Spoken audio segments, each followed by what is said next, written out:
एक कदम ईश्वर की ओर।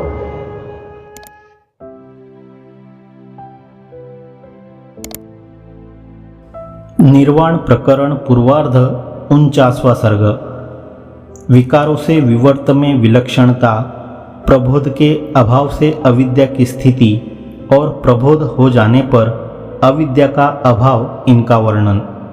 विकार और कार्य से स्वरूपतः विवर्त में भेद की जिज्ञासा कर रहे श्री रामचंद्र जी पूछते हैं। श्री रामचंद्र जी ने कहा, ब्रह्मन नित्य निरतिशय वृद्धि से युक्त यानी त्रिविध परिच्छेदों से शून्य ब्रह्म में यदि विकार और आरंभ नहीं है तो भाव और अभाव स्वरूप इस संसार का भान कैसे होता है। कारण में कार्य की उत्पत्ति 5 प्रकार की होती है। पहली में पूर्वावस्था तिरोहित नहीं होती, दूसरी में पूर्वावस्था प्रतिबद्ध हो जाती है, तीसरी में पूर्वावस्था छिप जाती है, चौथी में पूर्वावस्था छिप नहीं जाती और 5वीं में पूर्वावस्था विनष्ट हो जाती है। इनमें प्रथम मिट्टी आदि में घड़े आदि की उत्पत्ति, द्वितीय जल में हिमोत्पत्ति, तृतीय रज्जु में सर्पोत्पत्ति, चतुर्थ जल में तरंगोत्पत्ति और पंचम दूध में दही की उत्पत्ति समझनी चाहिए। इनमें केवल अंतिम ही जन्मादि भाव विकार और परिणाम स्वरूप है, अवशिष्ट 4 तो विवर्त के ही भेद है। इस आशय से महाराज वशिष्ठ जी पहल विकार का लक्षण बतलाते हैं। महाराज वशिष्ठ जी ने कहा, तात दूध आदि में दही आदि रूप जो कार्य पुनः दूध आदि रूप अपनी पूर्वावस्था से रहित तथा दूध आदि के स्वरूप से विपरीत रहते हैं, वे ही विकार, संस्कार और परिणाम आदि शब्दों से कहे जाते हैं। दही बन जाने से दूध पुनः अपनी पयोरूपता में अर्थात दूध रूप पूर्वावस्था में नहीं आता। पर ब्रह्म में तो जगत रूप कार्य विधर्मी होने से विकार आदि शब्द वाच्य नहीं है, यह कहते हैं। आदि मध्य और अंत किसी भी दशा में ब्रह्म तो निर्विकार ब्रह्म रूप ही अवगत होता है। इससे दूध आदि के समान ब्रह्म में विकारिता नहीं है। जैसे परमाणुओं से द्वैणुक आदि अवयवियों का आरंभ होता है, वैसे ही यहाँ पर भी मान लिया जाए तो इस पर कहते हैं, आदि और अंत के विभाग से रहित ब्रह्म में यह अवयवी का आरंभ क्रम भी नहीं हो सकता। आदि एवं अंत रूप देशकृत परिच्छेद तथा क्रिया, संयोग, विभाग आदि से युक्त अवयवों में ही अवयवियों का आरंभ क्रम होता है, न कि उनसे विलक्षण ब्रह्म में यह भाव है। तो परिशेषात यह सिद्ध हुआ कि जगत ब्रह्म का विवर्त ही है, यही उसके लक्षण से दिखलाते हैं। श्री रामचंद्र जी सम स्वरूप ब्रह्म का आदि और अंत में जो क्षण भर के लिए विकार अर्थात अन्यथा भाव दिखलाई पड़ता है, उसे आप संवित का संभ्रम अर्थात विवर्त ही जानिए, क्योंकि अविकारी ब्रह्म में कोई विकार नहीं हो सकता।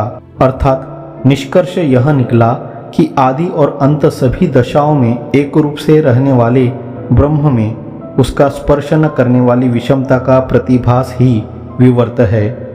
ब्रह्म में वैषम्य संस्पर्श का अभाव दिखलाते हैं। उस ब्रह्म में न तो संवेद्य अर्थात विषय विद्यमान रहता है और न संविति ही विद्यमान रहती है, यानी ब्रह्म में दृश्य दर्शन का तनिक भी संबंध नहीं है।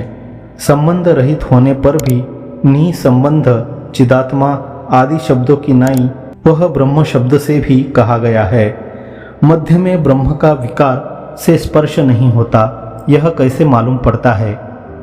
ऐसी यदि कोई शंका करे तो वह ठीक नहीं है, क्योंकि आदि और अंत में विकार स्पर्श न करने का जो स्वभाव निश्चित है, वही मध्य में भी विकार के असंस्पर्श में हेतु है। यह कहते हैं, आदि और अंत में जिस स्वरूप की वस्तु विद्यमान रहती है, उसी स्वरूप की वह कही जाती है। यदि मध्य में उसकी अन्य रूपता दिखलाई पड़ती है तो वह केवल अज्ञान के कारण ही दिखाई देती है। स्वप्रकाश स्वभाव होने से आत्मा में तो समता सर्वानुभव सिद्ध है, अतः उसमें अनात्म रूपता की तनिक भी संभावना नहीं है, यह कहते हैं। आत्मा तो आदि, अंत और मध्य में सर्वत्र सदा एक रूप है। स्वस्वरूप आत्म तत्व कभी भी विषम भाव को प्राप्त नहीं होता। निरूप, एक तथा नित्य स्वरूप होने के कारण यह परब्रह्म परमात्मा भाव विकारों के वश में कभी भी नहीं जाता। चित्त प्रकाशैक रस ब्रह्म में उससे विरुद्ध स्वभाव वाली अविद्या की भला कैसे प्रसक्ति हो सकती है, जिससे कि उसमें जगत रूप विवर्त की सिद्धि हो। यो ज्ञानियों की दृष्टि से श्री रामचंद्र जी शंका करते हैं। श्री रामचंद्र जी ने कहा, हे ब्रह्मन, निरंतर एक रूप तथा अत्यंत निर्मल स्वरूप सदात्मक ब्रह्म में चिति भ्रम रूप अविद्या का आगमन ही कैसे होगा। हम ब्रह्म में अविद्या का सद्भाव ज्ञानियों की दृष्टि से नहीं कहते, किंतु अज्ञानियों को ज्ञानी बनाने के लिए केवल कल्पना से वैसा कहते हैं। इस अभिप्राय से महाराज वशिष्ठ जी उत्तर देते हैं। महाराज वशिष्ठ जी ने कहा, श्री रामचंद्र जी, विकार रहित आदि और अंत से शून्य यह पूर्ण ब्रह्म तत्व पहले था, इस समय है और आगे चलकर भी रहेगा। अविद्या का तनिक भी अस्तित्व नहीं है, यह मेरा दृढ़ निश्चय है।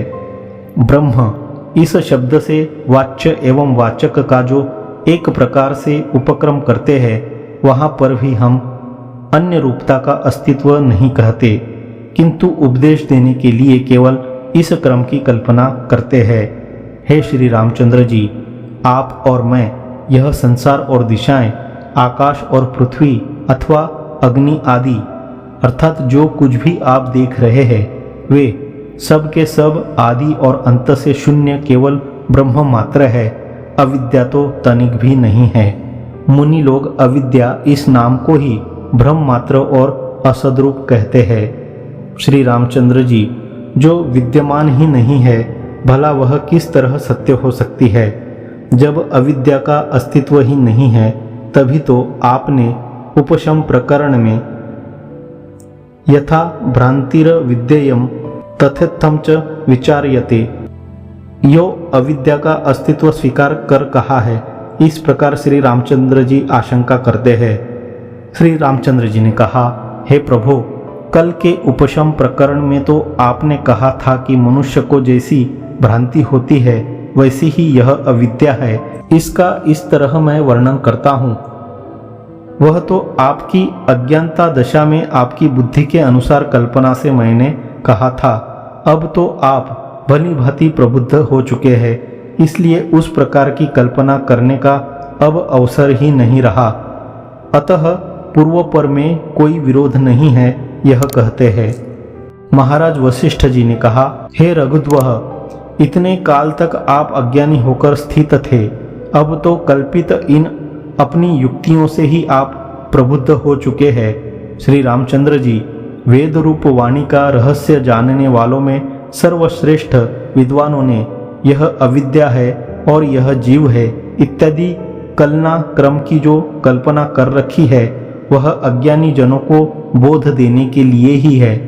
जब तक मन प्रबुद्ध नहीं हो जाता, तब तक अविद्या आदि शास्त्रीय व्यवहारों की कल्पना के बिना सैकड़ों आक्रोशों से भी वह प्रबोध को प्राप्त नहीं होता। केवल एकमात्र युक्ति से ही बोध कराकर इस जीव को आत्मा में नियुक्त कर सकते हैं, क्योंकि जो कार्य युक्ति से सुसंपादित होता है वह सैकड़ों अन्य उपायों से भी नहीं होता। भाव यह है कि पुरुषों में असंभावना आदि जो अनेक दोष विद्यमान रहते हैं, उनका एकमात्र युक्तियां ही भली भांति निरसन कर देती है। दोषों के विद्यमान रहते तत्वोपदेश देना व्यर्थ है, इस आशय से कहते हैं। अज्ञानी दुर्मति के सम्मुख यह सब कुछ ब्रह्म है। यो जो विद्वान उपदेश देता है, मानो वह अपना मित्र समझकर एक ठूठे वृक्ष के समक्ष दुख निवेदन करता है। मूर्ख युक्ति से प्रबोधित होता है और प्राज्ञ तत्व से। युक्ति से बोध कराए बिना मूर्ख प्राज्ञ दशा को प्राप्त नहीं होता। श्री रामचंद्र जी, इतने काल तक अप्रबुद्ध रहे, आपको मैंने युक्तियों से प्रबुद्ध दशा में पहुंचा दिया है। प्रबुद्ध हुए आप अब जिस प्रकार के उपदेश से बोधित किए जाएंगे उसे आप सुनिए। वही कहते हैं, मैं ब्रह्म हूँ, तीनों जगत ब्रह्म है, आप ब्रह्म है और यह दृश्य पृथ्वी ब्रह्म ही है। ब्रह्म से पृथक कोई दूसरी कल्पना ही नहीं है, इसलिए जैसा आप चाहे वैसा ही कीजिए।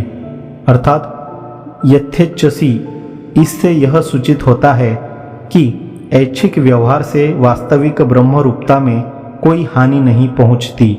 समस्त भ्रांतियों के बाद की चरम सीमाभूत लौकिक ज्ञान की अविषय महाचिति के स्वरूपभूत ही ये तीनों जगत है। श्री रामचंद्र जी अपने हृदय के भीतर इस जगत और उस महासंवित में एक प्रतीति से युक्त होकर सांसारिक कार्यों का संपादन कर रहे भी आप उनसे लिप्त नहीं हो सकते। इस विषय में यह श्रुति भी प्रमाण है। तत्र को मोह कह शोक एकत्वमनुपश्यत। हे श्री राघव, स्थित हो रहे, जा रहे, श्वास ले रहे तथा शयन कर रहे आप अपने हृदय में सर्वव्यापी चैतन्य प्रकाश स्वरूप यह परमात्मा मैं ही हूँ ऐसा अनुभव कीजिए। हे श्री राघव, यदि उत्तम रीति से आप अभिमान से शून्य, ममता से रहित और बुद्धिमान है तो संपूर्ण प्राणियों में स्थित सर्वोपद्रव्य शून्य शांत चिदेक रस ब्रह्मरूप हो जाइए। सर्वव्यापी एक रूप शुद्ध संवित स्वरूप हुए आप वह श्रुति प्रसिद्ध आदि और अंत से रहित प्रकाशात्मक परम पद स्वरूप होकर स्थित हो गए हैं। ब्रह्म, तुरीय, आत्मा, अविद्या, प्रकृति तथा जगत आदि रूप से जो प्रसिद्ध पदार्थ है वे सब के सब उस प्रकार अभिन्न सन्मात्र रूप है जिस प्रकार सैकड़ों घड़े में मिट्टी, जैसे घट में मृण्मयता पृथक नहीं है वैसे ही आत्मा से प्रकृति पृथक नहीं है, और जैसे घट के अंदर रहने वाली मृण्मयता सद्रूप मृतिका मात्र है वैसे ही प्रकृति में रहने वाली सद्रूपता आत्मा मात्र ही स्थित है। जल के आवर्त की नाई जो यह आत्मा का विवर्तन है वही प्रकृति शब्द से कहा गया है, और सन्मात्र स्वभाव से अपने विवर्त में वह आत्मा ही है, दूसरा नहीं। जैसे वायु और उसका स्पंदन एक ही पदार्थ है और नाम से दोनों भिन्न होते हुए भी सत्ता से वे भिन्न नहीं है, वैसे ही आत्मा और प्रकृति ये दोनों एक है और नाम से भिन्न होते हुए भी वे सत्ता से भिन्न नहीं है। जैसे अबोध से सन्मात्र सर्प भ्रम रज्जु में रूपांतर को प्राप्त हो जाता है वैसे ही बोध न होने से इनमें भेद मालूम पड़ता है और वह भेद बोध से ही पुनः विलीन हो जाता है। चिद रूपी खेत में जो यह कल्पना रूपी बीज गिरता है वही चित्त रूपी अंकुर होकर उससे स्फुरित होता हुआ भावी संसार रूपी जंगल का एक खंड तैयार हो जाता है। आत्मज्ञान से दग्ध हुआ यही कल्पना रूपी बीज अर्थात चिद्रूपी खेत में वासना रूपी जल से यत्न पूर्वक भली भांति सींचा गया भी अंकुर के उत्पादन में समर्थ नहीं होता। यदि चिद्रूप खेत में कल्पना रूपी बीज न बोया जाए तो उससे उन चित्त रूपी अंकुरों की उत्पत्ति भी न हो, जिनसे आगे चलकर सुख दुख रूपी अनेक फल देने वाले शरीर रूपी वृक्ष बन जाते हैं। प्रस्तुत उपदेश रहस्य का उपसंहार करते हैं। श्री रामचंद्र जी, चूंकि आप ज्ञान प्राप्त कर चुके हैं इसलिए जगत में भ्रांति से गृहीत असत द्वित्व का अर्थात भेद का जो अज्ञान से जनित और ज्ञान से विनाशी है आप परित्याग कर दीजिए। भद्र, अब आप आत्मैकत्व रूप निरतिशयानंद रूपी विभव से अभय आत्मा हो जाइए। आप में तो तीनों काल में भी दुख है ही नहीं, यही हमारा उपदेश है। 49वां सर्ग समाप्त।